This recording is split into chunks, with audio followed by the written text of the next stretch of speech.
ధర్మాన సోదరులతో తనకు ప్రాణహాని ఉందంటూ ఎమ్మెల్సీ దువ్వాడ శ్రీనివాస్ ఆరోపించారు. తనను చంపేస్తామంటూ బెదిరింపు కాల్స్ వస్తున్నాయని జిల్లా ఎస్పీ దృష్టికి తీసుకెళ్లారు. తనకు ఏదైనా జరిగితే దానికి ధర్మాన సోదరులే బాధ్యత వహించాల్సి ఉంటుందని అన్నారు. ధర్మాన సోదరుల బెదిరింపులకు తాను భయపడబోనని స్పష్టం చేశారు.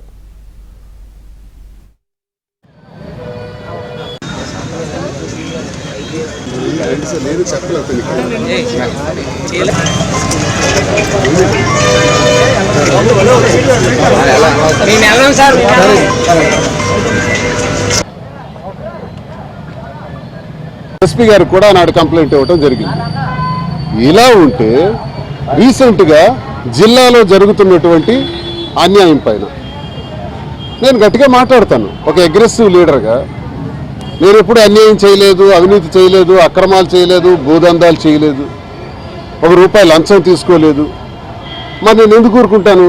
నాకు అడ్వాంటేజే మాట్లాడటం, ఏదైనా గట్టిగా మాట్లాడటం, నిష్కర్షగా మాట్లాడటం, ఎంత పెద్ద నాయకుడైనా సరే తప్పు చేస్తే నిలదీసి అడగటం, ఇవి నాకు అలవాటైనటువంటి లక్షణం.